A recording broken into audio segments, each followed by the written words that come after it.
사랑하는 새나 여러분 반갑습니다. 화요일 말씀을 함께 나눌 신현민 전도사입니다. 어느덧 한 해가 저물고 있습니다. 지나온 시간들을 되돌아보면 도무지 예측할 수 없었던 일로 가득했습니다. 우리가 살아가면서 미래를 알 수 있다면 얼마나 좋을까요? 그러나 한 치 앞도 알 수 없는 게 사람의 인생이라고 하잖아요. 당장의 내일 날씨를 예측하고 알려주는 기상청만 봐도 그렇습니다. 우리의 생각과 지혜는 완전하지가 않습니다. 이렇게 불완전한 인생 속에서 우리는 무엇을 의지하고 살아가야 할까요? 오늘 살펴볼 주제는 지혜는 상대적이다입니다. 함께 본문 말씀 읽어보겠습니다. 오늘의 말씀은 전도서 9장 11절에서 18절입니다. 내가 해 아래에서 또 다른 것을 보았는데 발빠르다고 경주에서 이기는 것이 아니고 강하다고 전쟁에서 승리한 것도 아니며 지혜롭다고 먹을 것이 생기지 않고 총명하다고 재물이 생기지 않으며 배웠다고 총애를 받는 것도 아니다. 오직 그들 모두에게 때와 기회가 있을 뿐이다. 게다가 사람은 자기 때가 언제인지 모른다. 촘촘한 그물에 물고기가 걸리는 것처럼 올무에 새가 걸리는 것처럼 재앙이 갑자기 닥치면 사람들은 덫에 걸리는 것이다. 내가 또 해 아래에서 이런 지혜를 보았는데 참 놀라웠다. 사람이 조금밖에 살지 않는 작은 성이 있었다. 그런데 아주 대단한 왕이 대적해 와서 그 성을 둘러싸고 공격태세를 갖추었다. 그 성에는 가난하지만 지혜로운 사람이 살고 있었는데 그가 자신의 지혜로 성을 구해냈다. 그러나 아무도 그 가난한 사람을 기억하지 않았다. 그때 나는 지혜가 힘보다 낫기는 한데 가난하면 무시만 당하고 말이 먹혀 들어가지 않는구나 했다. 어리석은 사람의 외침보다는 지혜로운 사람들의 조용한 말에 더욱 귀 기울여야 한다.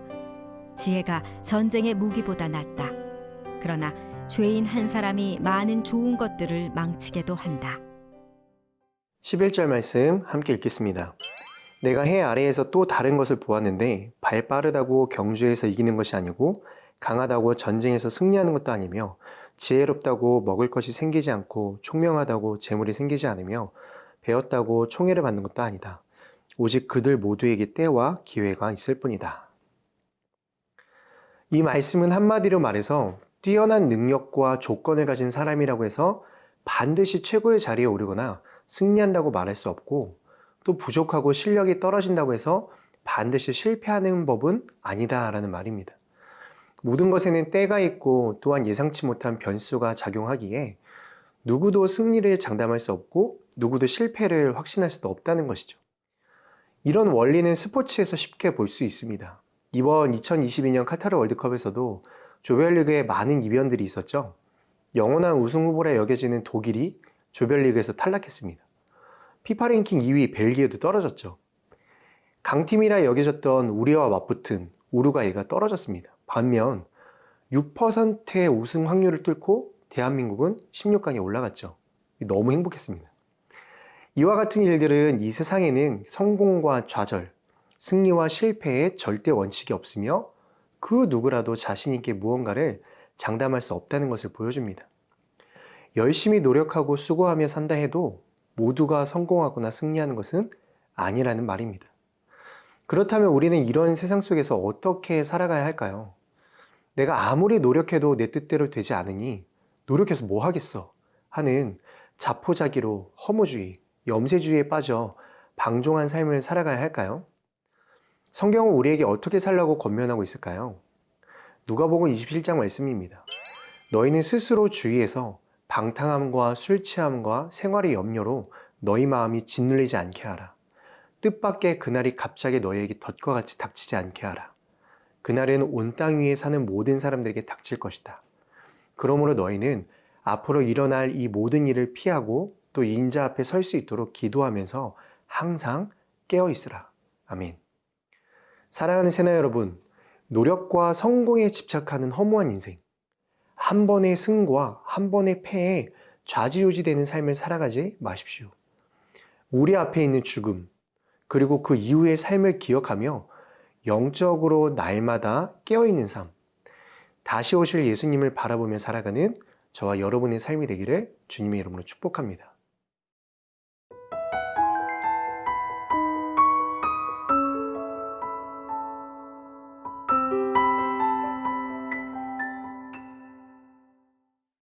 (17절) 말씀 함께 읽겠습니다.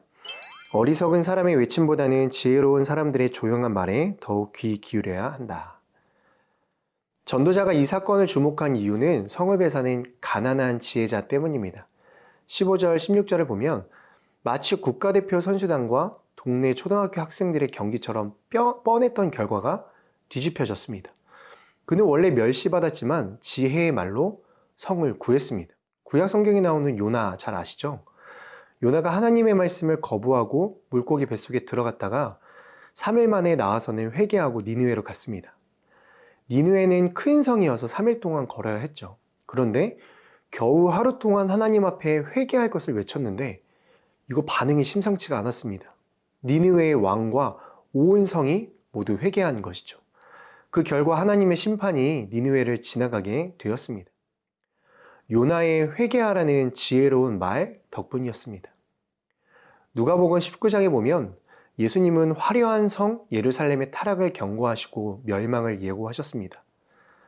회개하지 않으면 원수들이 둘러싸고 공격할 때 성내 건축물에 돌 하나도 돌 위에 쌓여있지 않을 것이라고 말씀하셨습니다. 그러나 그 지혜의 말을 듣지 않은 예루살렘은 AD 70년 로마의 공격으로 결국 파괴되고 맙니다. 예수님은 당신을 스스로 소개하신 것처럼 요나보다 더 크신 분입니다.